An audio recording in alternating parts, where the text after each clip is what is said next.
Good morning. It is 8:37 a.m. on Sunday, January 29th, 2017. I am Christiana Ellis and I just got up. This is 5 more minutes. So, it's Sunday and that means it's time for my rewatch of Avatar: The Last Airbender. Today's episode is Season 2, Episode 3, Return to Omashu.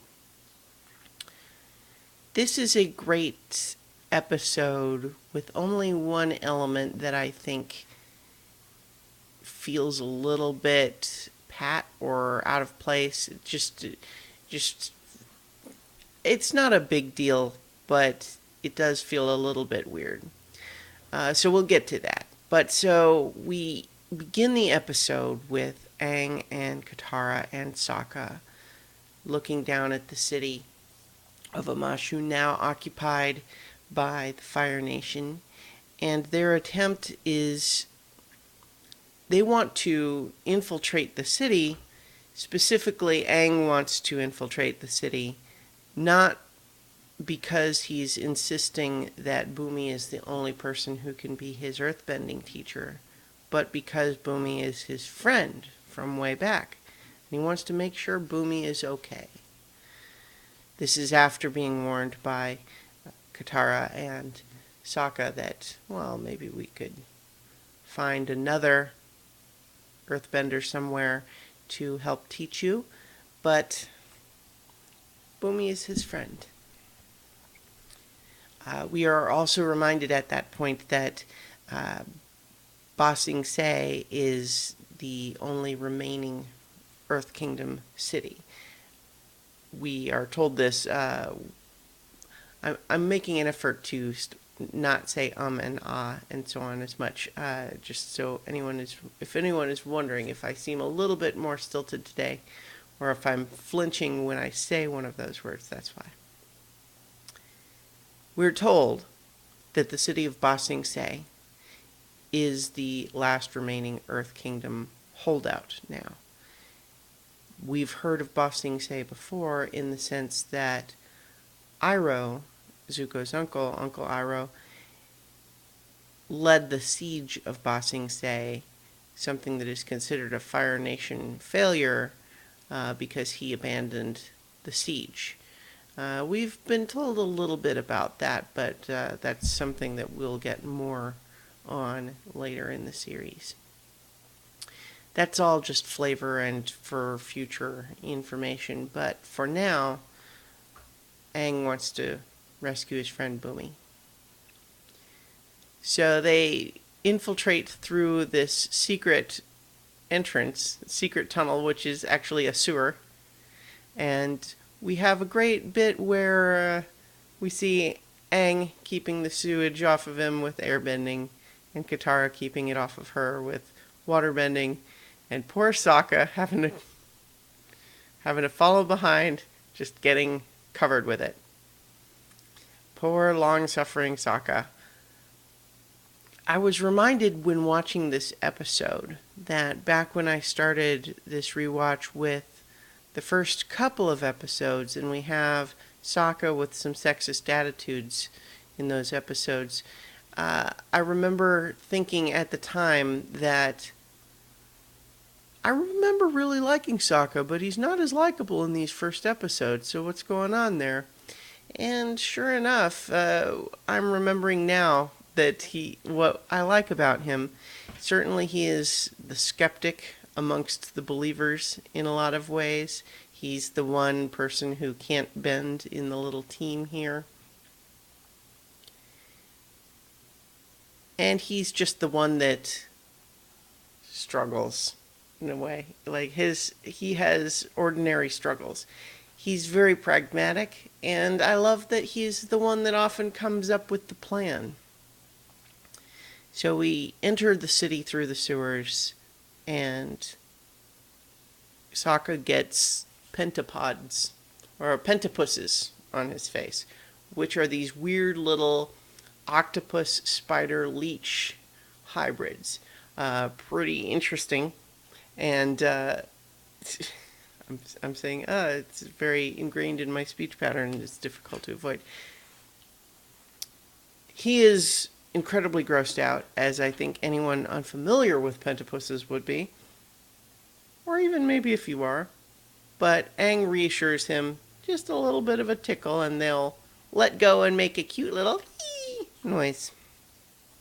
Although it leaves various, red spots on Sokka's face, which comes in handy when the Fire Nation patrol spots them and they are able to pass it off as pentapox, a plague. It's an interesting running gag that people keep thinking that I think I've heard of pentapox, even though it's obviously made up. It's kind of an ingenious plan, although the risk involved didn't end up being a problem.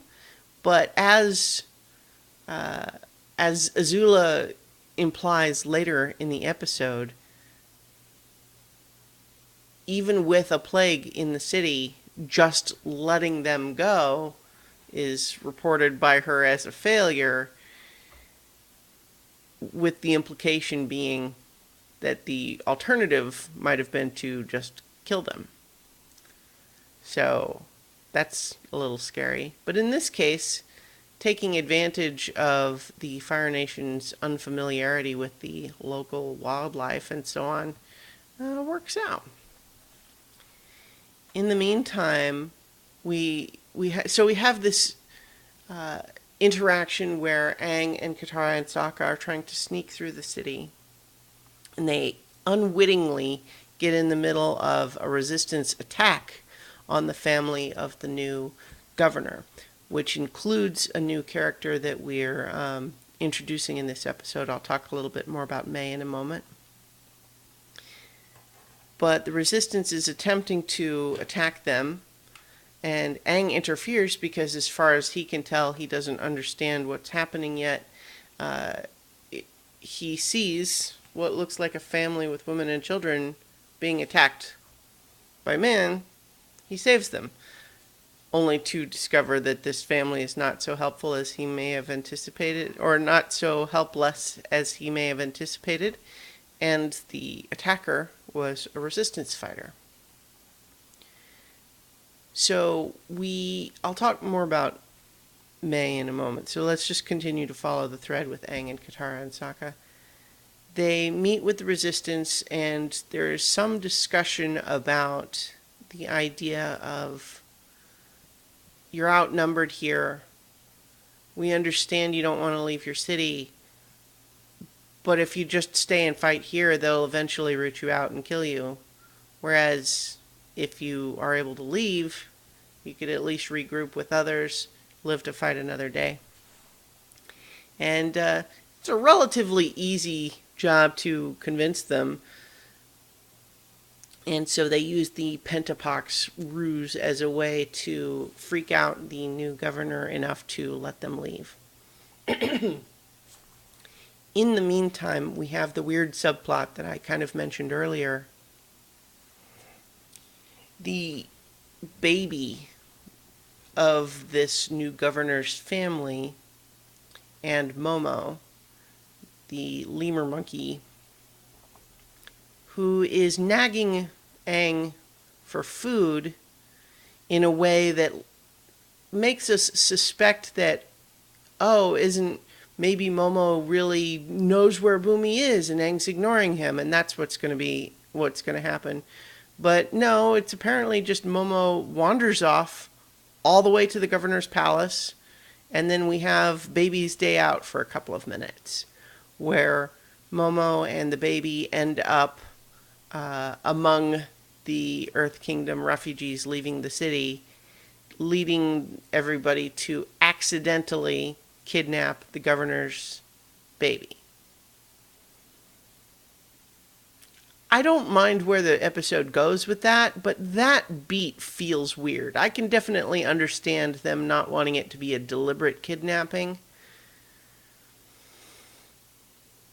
And I do like the elements of the discussion, for example, that Katara has with one of the Earth Kingdom soldiers, of admiring the cuteness of this little baby, and the Earth Kingdom guy saying, well, he's cute now, but when he grows up, he'll just be another Fire Nation soldier. And Katara saying, "Oh, but is this the face of a killer?" It's an interesting question, and it does tie back into something we've talked about in the series before, namely kind of the prejudice or even potentially racism elements wherein the assumption is made that anyone from the Fire Nation is bad and that anyone who is not in the Fire Nation is therefore good by being opposed to the Fire Nation. But we've certainly seen in many cases over the course of the series so far that that's not exclusively true. We had the Deserter. We had the Jet episode where Jet and his band of freedom fighters were basically going to drown a city of civilians just because they're Fire Nation civilians. And so it's complex, and I liked having that moment, even if it required some kind of absurd slapstick that kind of comes out of nowhere. But this leads, of course, to the possibility of a hostage exchange. The kid for King Bumi. Now, of course, the kids have no way to realize that this will all be thrown into disarray with the arrival of Azula. Azula is being advised by these two old women who have accompanied her that if she's going to be trying to track down Zuko and Iroh, she will not be successful if she maintains this whole royal procession. She needs to be quicker, smaller team, so on. So she needs to put together her super team. We first see her go and meet with Pai Li, who seems to be an acrobat at a circus. We're told that they were friends at school, and certainly Pai Li, am I saying that name right? I'm suddenly paranoid that I'm not. I'm suddenly paranoid that I'm not saying the name right. Ty Lee. Yes. So Ty Lee, who works at this circus and is talking about, though they were friends at school, and Ty Lee greets Azula warmly, she also talks about being happy now where she is, despite it being beneath her station, supposedly. And Azula immediately just says, "Oh, okay then. Well, I'll be sure to stay for your show." And we can see Ty Lee already nervous. And the dynamic that builds over the course of the episode is an interesting one. We're left a little bit confused what's going on with Ty Lee, because it's very clear with what Azula pulls during the performance, requiring that the circus master set the net on fire. Oh, if she's such a good acrobat up there on that high wire, she obviously doesn't need a net, so let's make it more exciting. Let's set the net on fire. Let's release the dangerous animals. And we can definitely see the not so hidden message there, which is, no, you are going to come with me on my mission. But then when we see Ty Lee accept the mission, she doesn't spin it as she having received a threat or any kind of a message, just saying, well, the universe was sending me a signal that I should go with you. And she seems very cheery about it and enthusiastic as a participant, despite having said that she was happy where she was and essentially being bullied into doing it. So we're still left a little bit unclear about what is her deal. Because she seems like she wouldn't necessarily be the type to get involved with something like this. And yet she seems to be friends with Azula, despite it being maybe kind of a dysfunctional friendship. We're not sure. We'll have to potentially see how this develops over the course of the series. Likewise, we also have Mei introduced. She is the daughter of the new governor of Omashu, now being renamed New Ozai. And she is bored. She thought the Fire Nation was boring, and now it's boring here. Everything's boring. But then, of course, when the Earth Kingdom Resistance attacks, she is just all up in that thing. She flings darts and knives and throwing knives and stuff. And she's very cool in that way. Now, Aang and Katara and Sokka escape at that moment. But it's an interesting element. And then, of course, so now we rejoin the hostage exchange, but now it's complicated by Azula having shown up and saying, oh, yeah, Governor, you screwed everything up by letting all of those Earth Kingdom citizens leave. So now I'm going to take charge of this exchange. And part of what's interesting about this is that similar to how Azula dealt with Ty Lee, in dealing with Mei, she basically gives no weight whatsoever to the value of Mei's little brother, as basically puts him at risk in order to try to capture what proves to be the Avatar. Getting a better deal first, a king in exchange for a baby doesn't seem fair. But then when Aang has to reveal himself in trying to rescue Bumi, now there's the Avatar. And the Avatar is an irresistible target. So we have Azula going after the Avatar while Mei and Ty Lee keep Katara and Sokka, under wraps or keep them occupied. And Mei goes along with it, even though this is all putting her baby brother at risk. It's a little bit like Ty Lee going along with Azula, even though it seemed like she wouldn't want to and she was being bullied into it. So we're, again, left with kind of a confusing relationship that will perhaps need to be explained more. But there are two interesting new characters being added to the mix here. In the meantime, we've got a pretty exciting sequence with the fighting, watching Mei and Ty Lee take on Katara and Sokka with their various different tactics. It's exciting fight choreography, as the show always features. Meanwhile, we have the whole, cargo sled chase with Azula pursuing Aang and Bumi, who is in this metal coffin designed to prevent him from earthbending.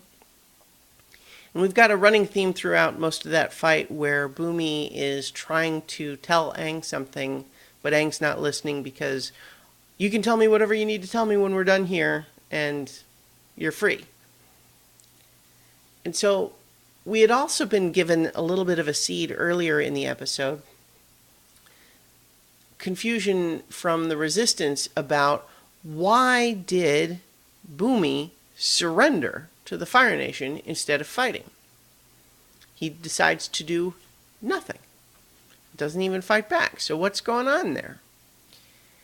Well, as Aang discovers when he and Bumi finally get a moment alone, first we discover Bumi is apparently such a great earthbender, he can do it without even moving his body because his face is not restrained. That's pretty intense. However, given that he is able to earthbend, it seems like he should have been able to free himself, so why didn't he? So we are introduced to this concept of Jin. Positive Jin while you're attacking and negative Jin while you're retreating. Sort of an energy that is, I guess, a way of thinking about how to control or participate in a battle. But what Bumi tells Aang in sort of his first earthbending lesson is there's also such a thing as neutral Jin, where you do nothing. And implies that that is what he is doing, is that rather than choosing to retreat or choosing to attack, he's choosing to do nothing. He's waiting for the right time. And that is a critical component of earthbending, is being able to be patient and not act before the right time.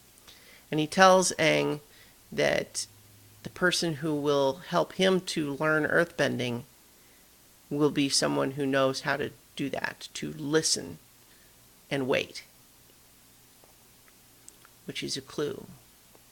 It also makes me excited because, having watched the series before, I know who will be teaching Aang earthbending, and I'm excited for that character to finally make an appearance. But here we are now. Bumi resurrenders.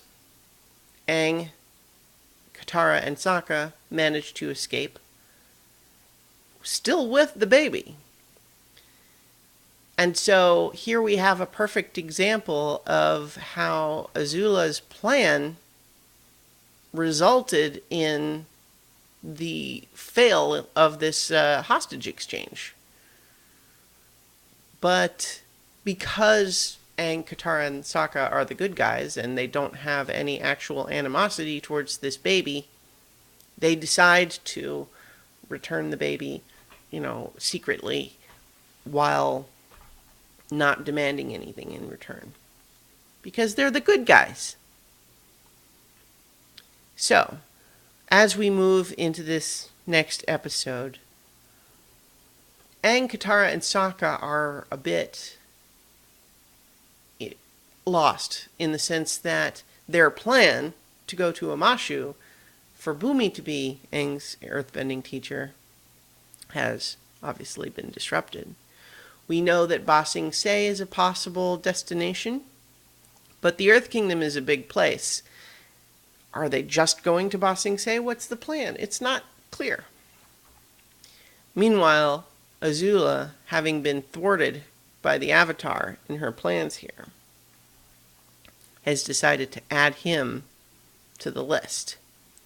And she has recruited 2 new allies with an interestingly complex relationship going on in a way that's not entirely clear. I mean, they're obviously school friends, but interesting. And there's also implication that there is a connection with Zuko in all of that. Certainly, Ty Lee and May know Zuko and suggest, won't it be interesting to see him again? So that's where we leave it with Return to Omashu. So we'll be back next Sunday, with Season 2, Episode 4, The Swamp. And I'll talk to you guys tomorrow for 5 more minutes.